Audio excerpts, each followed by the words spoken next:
සම්මා ආජීවකේ. ආජීවකේ. එයා මිත්‍යා දෘෂ්ටික වැඩ කරනවද? නෑ. එයා සත්තු මරනවද? නෑ. අනුන්ගේ දේ හොරකම් කරනවද? නෑ. කාටවත් කරදරයක්ද? නෑ. එයා ජීවත් වෙන ලස්සන. බාන්න එහෙම ජීවිතයක් කොච්චර සුන්දරයක්ද කියලා. එතනම එයා නිවිල නැද්ද?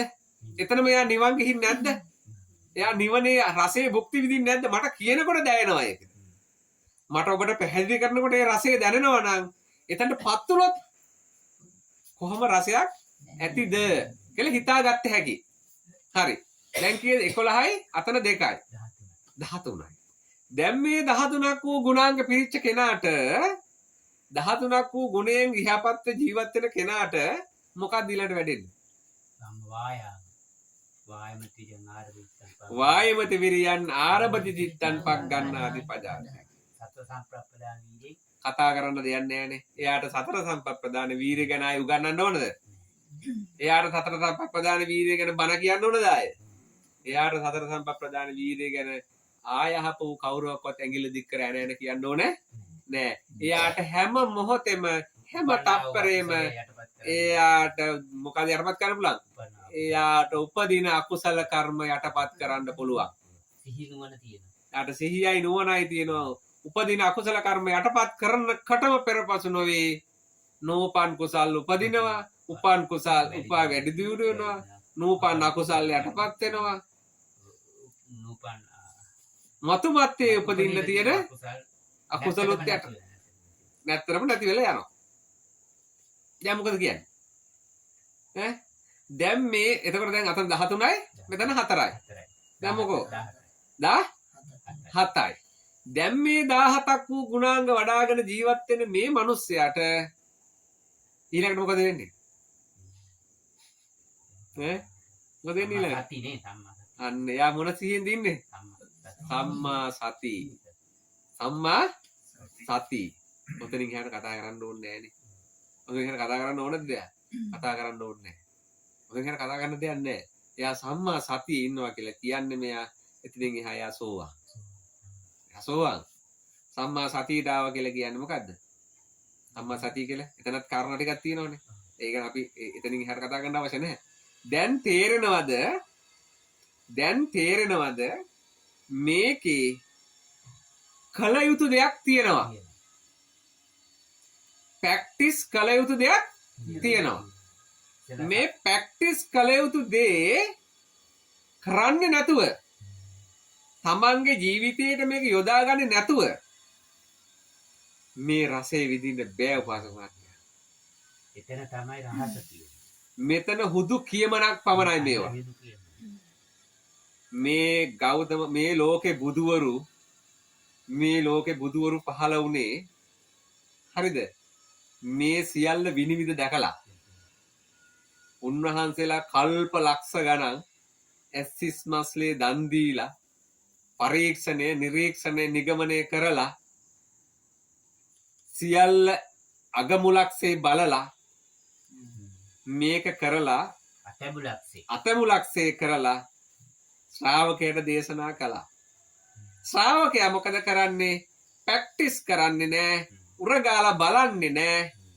කියනවා. කියමනක් හුදු කියමනක් පමණයි. අර ආර්යවරු කියපු එක එයා කියනවා එයාගේ දහමක් වගේ.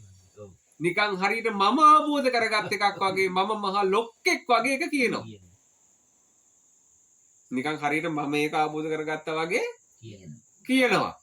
හැබැයි දසමයක්වත් මේක උරගාලා බලන්නේ නැහැ. එයා උරගාලා බැලුවනම් තමයි මේකේ විශිෂ්ටත්වය තියෙන්නේ. එහි රසය තේරෙන්නේ එතකොට. එතකම බුද්ධ දේශනාවම තියෙන ඔයා ගොපල්ලෙක්. අනුන්ගේ හරක් බලන ගොපල්ලෙක් කියලා කියනවා. එහෙනම් ඔබට කල යුත්තේ මොකද්ද? ඔබ කල යුත්තේ මොකද්ද?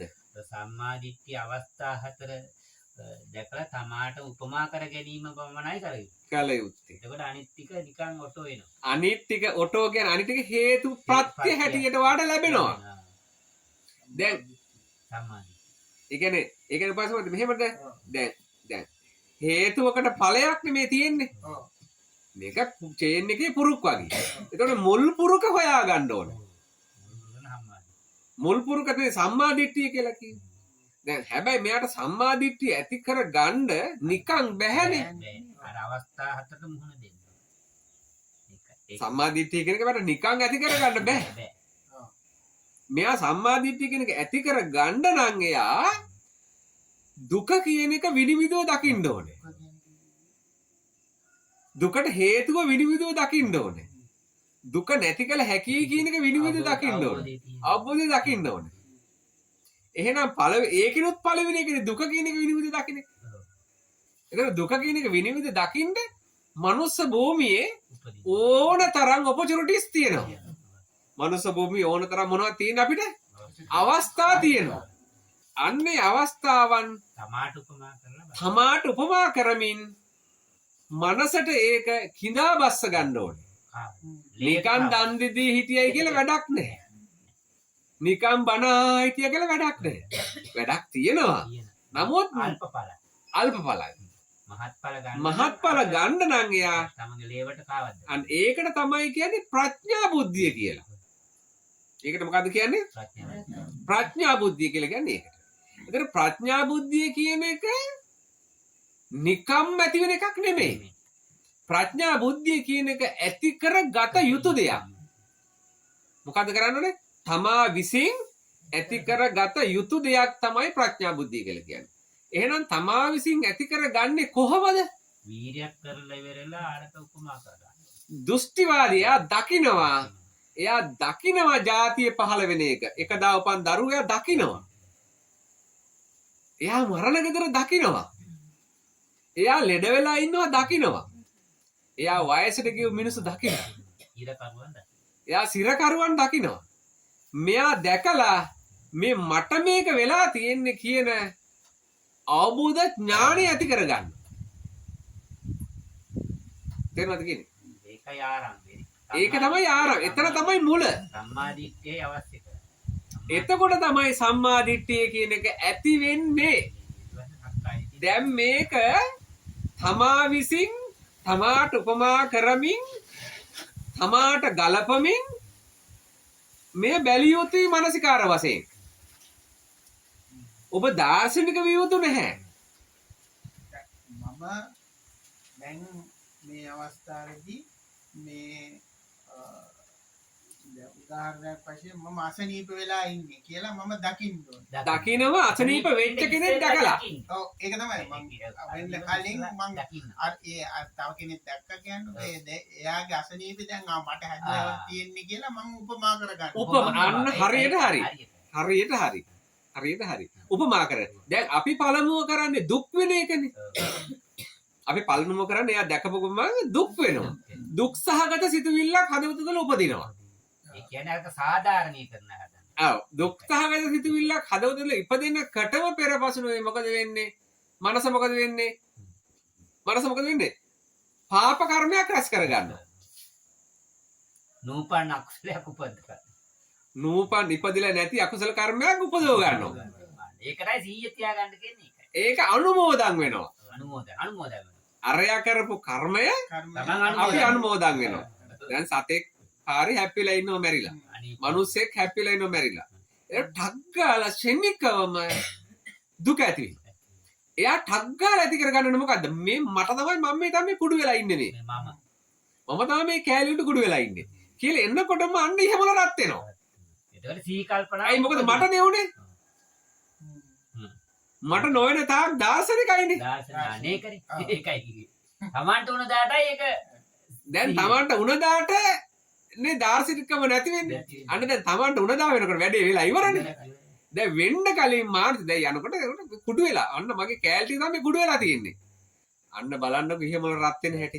එතකොට තමාරක පුරුදු පුහුණු වෙන්නේ ක්‍රමානුකූලව. අන්න එතකොට කාවද්දන්නේ අන්න එතකොට. හිතට දැන් කාවද්දනවා. මනසට කාවද්දනවා. මනසට කාවද්දන්න මොකද වෙන්නේ? අර මනසේ තියෙන තදාංග හැටියට තියෙන තෘෂ්ණා සහගත බැඳීම් දෙදරනවා. තෘෂ්ණාව දෙදරනවා. ඒ කියන්නේ තෘෂ්ණාවට ගහන මරු පහර. ඒක කවුරුත් දන්නේ නැහැ කියන්නෙත් නැහැ. දැන් මෙහෙම හිතන්න උදාහරණයක්. සොල්දාදුවා ඉස්සරහට දාගෙන ඉන්න පපුවට හොඳ ගාඩ් එකක්. හොඳ යකඩෙන් හදපු හොඳ ගාඩ් එකක් දාගෙන ඉන්නවා. දැන් මේකට නිකන් පොඩි ගල් කැටයක් එවුවට පුළුවන්ද මේක පලන්න? බෑ. මේකට එවනවා ලොකු ගිනි ගත්ත මිසයිලක් එවනවා. ඒවම අරක මේක වැදිලා පුපුරලා ඉරි තලනවා. තේරෙනවද කියන එක? විනාශ වෙන්නේ නැහැ. මේක වැදිලා රත් වෙලා ඉරි තලනවා. අන්න එහෙම වැඩක් තමයි මම මේ ඔබට කියන්නේ. ඒවට තමයි ඔබට ඉතින් ඔබගේ තෘෂ්ණාවත් හරියට අර ගාඩ් එක වගේ ආමි කෙනෙක් දාන් ඉන්න ගාඩ් එක වගේ. ඒ සංසාර කන්දක් සංසාර කන්දෙන් තෘෂ්ණා කන්ද කියන්නේ ඔකට තමයි. තෘෂ්ණා කන්දක් ගෙනාපේ කන්න මේ තියෙන්නේ. කඩන්න බෑ මේක. එකපාර කඩන්න බෑ. පොඩි කුඤ්ඤ කෑලි දැම්මම මේක කැඩෙන්නේ නැහැ. සද්දා විතරයි. සාදු කියනවා. කැඩෙන්නේ නැහැ. එහෙමමයි මේ කන්ද. මේ ගල පුපුරන්නේ නැහැ. අන්න ගලට ගහන මරු පහරක්.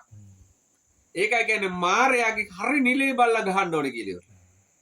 මාරයාගේ හරි නිලේ බල්ලා ගහන්න ඉරි තලන්න. පුපුරන්නේ නැහැ. සෝවාන් මාර්ගයෙන් තමයි පුපුරන්නේ.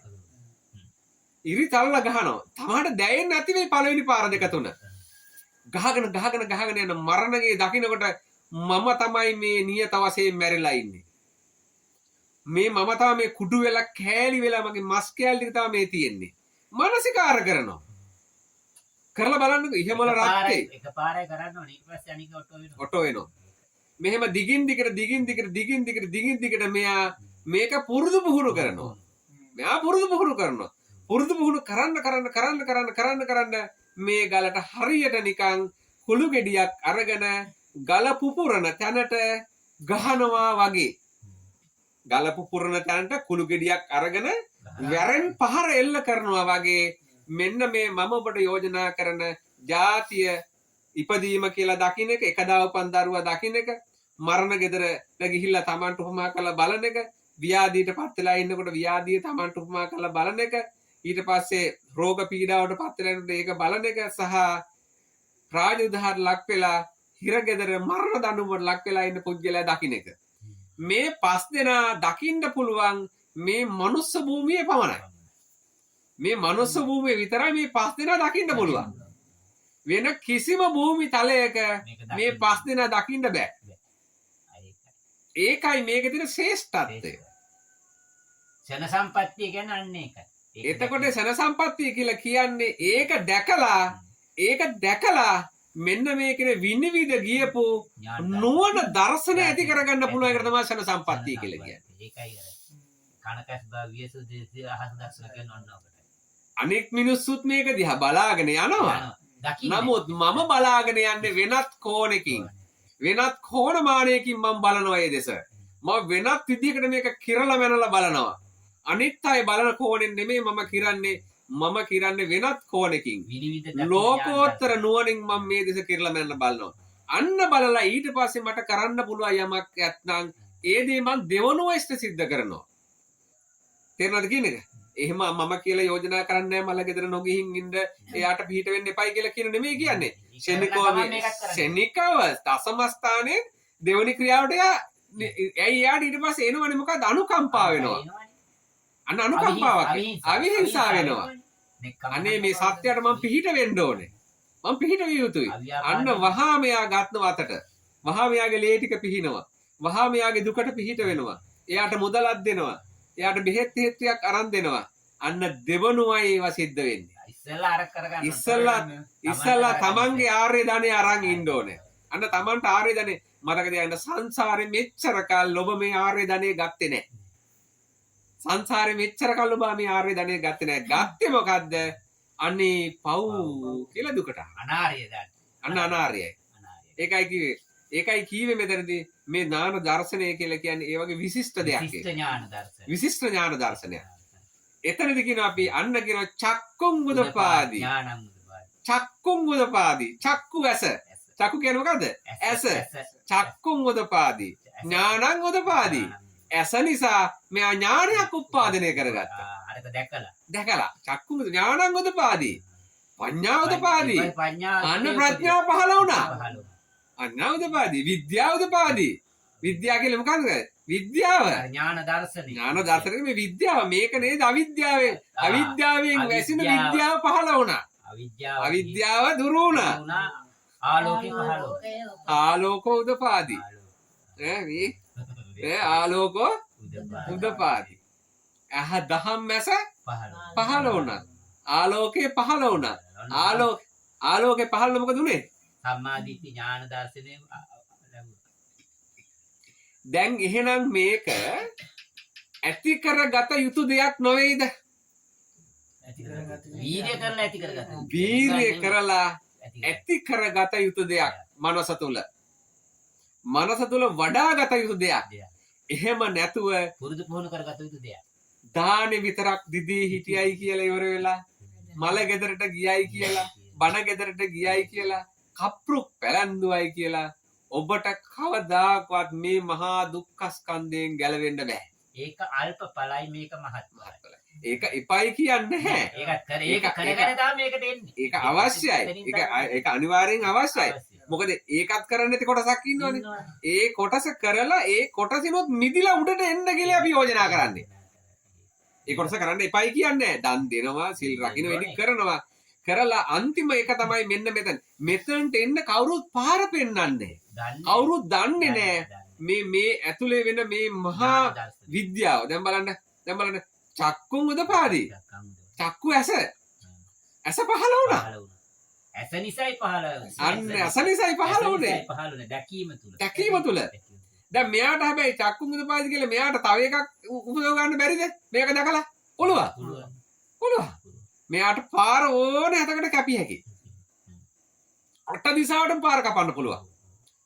දැන් මේ පාර කපන්නේ කොහාටද? නෙක්කම්ම සංකප්පෝ. නික්මෙන්ඩයි පාර කැපුවේ. දැන් දන්නවද කවුරුවක්වත්? මාරයා දන්නේ නැහැ කියන්නේ අන්න එතන. මාරයා දන්නේ. අට තුල නම් පාර කැපුනේ මාරයා දන්නවා.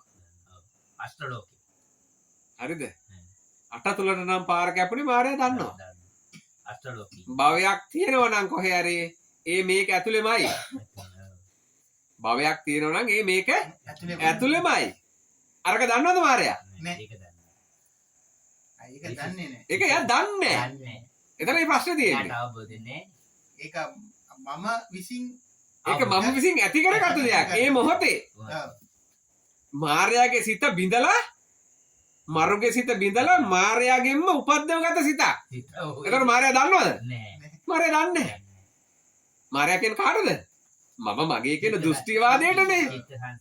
චිත්ත සංතාරයටනේ. මම මගේ කියන දෘෂ්ටිවාදයට. දැන් මම මගේ කියන දෘෂ්ටිවාදයම ඒ තුලින්ම මේ මඩ ගොහරුවෙන්ම මොකද කරේ? මල පුපුදව ගත්තා. මාරයා දන්නවද? ඒකයි කියන්නේ මාරේට රහසේ මේක ගියා. මාරයා බැලුවා කියලා කියනනේ. කොහෙද ගියේ? එයා දන්න අට දිසා බලනවා. අටේම නැහැ. ඉතින් ඔබ බුදු වුණා කියන්නේ කොහොමද? කියලා මාරයා ප්‍රශ්න කරන්නේ ඒකනේ. නේද? මාරයා ප්‍රශ්න කරන්නේ ඒකයි. අට දිසාවෙන් බලනවා. බලන අට දිසාවෙම නැහැ. එහෙනම් කොහෙද ගියේ? ඔහු දන්නේ නැති ගමනක් අහු ගියා. නේද? අන්න මතක තියාගන්න. එහෙනම් මතක තියාගන්න මේකේ සාරාංශය ගත්තොත් මේකේ සාරාංශය මොකද්ද සාරාංශය? මේක ප්‍රැක්ටිස් කරන්න ඕන එකක්. මොකක්ද ප්‍රැක්ටිස් කරන්න ඕනේ? මෙන්න මේ කියන කර්මස්ථාන පහ දැකලා මේ කර්මස්ථානයක්. මේක භාවනා කර්මස්ථානයක්. මේ කර්මස්ථාන පහ දැකලා තමන්ට උපමා කරමින් මොහොතක් පාසා මේ මහා කුළු ගෙඩියෙන් මේ මහා ගලට ගහන්න. තෘෂ්ණා කන්ද නැමැති මේ මහා ගලට නුවණ නැමැති කුළු ගෙඩියෙන් පහර එල්ල කරන්න. සිහිය නැමැති කුළු ගෙඩිය නුවණ නැමැති කුළු ගෙඩියෙන් මහා තෘෂ්ණා කන්ද කියන මේ මහා ගල් පර්වතයට පහර එල්ල කරන්න. ගහන්න දැන් මෙයා ගහන්නේ කොතනද? බින්දෙන තැනටයි ගහන්නේ. ඉර යන තැනටයි ගහන්නේ. මොකක්ද ඉර යන තැන? කැඩෙන තැන කොතනද? අර නිමිති පහ. නිමිති පහ තමයි. අනිත් ඒවා උපමා කරන්න යන්න එපා. ඔව්. ඔව්. තමුණක් තියෙන උපමා කරන්න. ඇයි ලස්සනට සුන්දර නටනෙව්වා මාත් නටනවා මෙහෙම කියලා උපමා කරන්න බැයිද? පුළුවන්. පුළුවන් අනිත් පැත්තට අටලුවට අටට යන්නේ ඒවා. වටේ දැන් මිනිහ ලස්සනට අඳලා තියෙනවා. අපූර්වට තියෙන කියලා පුළුවන්. අපූර්වට තියෙන මිනිහනේ. අනේ මටත් මේ වගේනේ. ඒතර තමයි මැද තියෙන ඔතන තමයි. අන්න එහෙම බැයිද හිතන්න? පුළුවන්. අන්න එතකොට මොකද? එතකොට ලෝකේ. ලෝකේ. අය අටේ. අනේ මේ විදිහට මගේ මිනිහත් වල්ලන්න තිබ්බනම් බලන්නකෝ. හිතනවානේ. නින්ද කියා. උඩට උඩුවියන්, පයට පාවඩ, හාමුදුරුවෝ ගුණකතනය, ගිහියෝ ගුණකතනය, වාහන ගොඩාක් නතර කරලා, ලොකු මල ගෙදරක්, පන පිටින් ඉන්නවා වගේ. බැයිද හිතන්න? හිතනවා කියන්නේ. පුළුවන්. ඔය හිතන්නේ. දැන් බලන්න උපන්දින සිහි කරම ඉස්සල්ලත් කිව්වා. දැන් උපන්දිනේ සිහි කරන්න පුළුවන් ඔය විදිහට.